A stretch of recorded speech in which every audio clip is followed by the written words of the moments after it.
What is up, everyone? Welcome back to the Film Frontline, your #1 destination for everything cinema, from the red carpets of Sundance to the biggest blockbusters hitting your screens.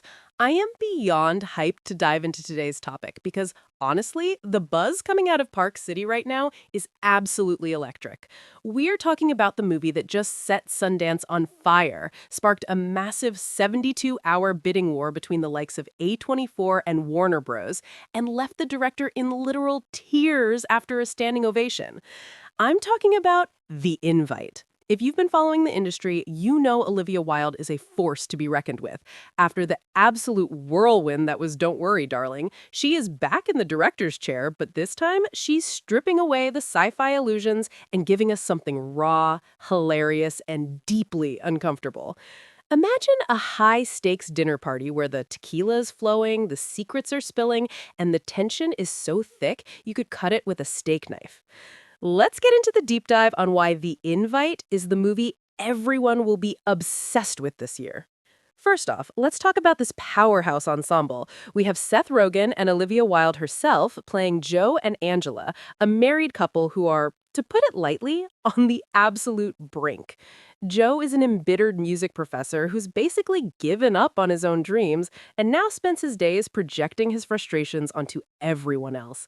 Angela is desperate to hold it all together, clinging to the hope that a simple dinner party can fix the cracks in their foundation. Then, the catalysts arrive. They're upstairs neighbors, played by the legendary Penelope Cruz and Edward Norton.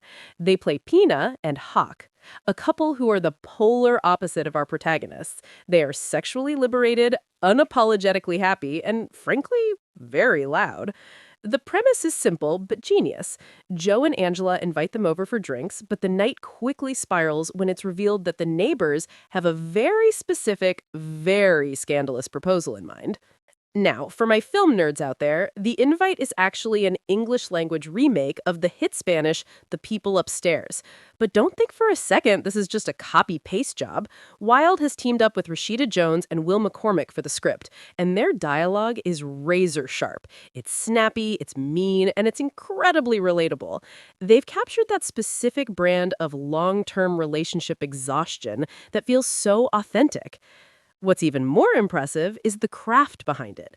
Even though this is essentially a one-location four-hander, meaning it's just four actors in a room, it feels cinematic. Wilde chose to shoot this on 35mm film, giving it a rich, glossy, classic Hollywood vibe that you just don't see in modern comedies anymore.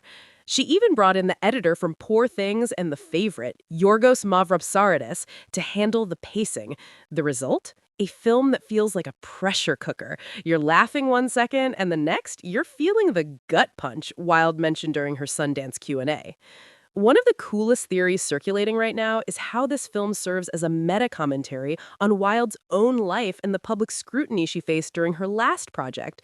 By playing a woman trying to maintain a perfect image while everything is falling apart, she's almost winking at the audience. And can we talk about Seth Rogen? This isn't the stoner bro Seth we grew up with. This is a grounded, cynical, and deeply layered performance that proves he's entered a new era of his career. Now, for the film Frontline opinion. Personally, I think this is exactly the kind of movie the industry needs right now. We're so used to $200 million spectacles that we've forgotten how powerful a well-written script and four incredible actors can be.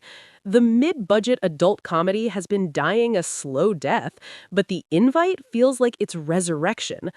I love that the film doesn't take sides. It doesn't tell you that being monogamous and miserable is better than being liberated and chaotic, or vice versa.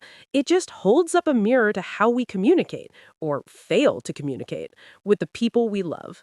The chemistry between Cruz and Norton is reportedly off the charts, providing the perfect foil to the friction between Rogen and Wilde.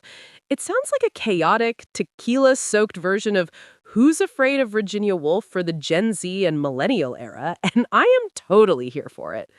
The fact that A24 fought so hard to win the distribution rights tells you everything you need to know. They don't just buy movies, they buy cultural moments. The Invite is poised to be that must-see film that everyone is debating over brunch. So, here is my question for all of you at the Film Frontline.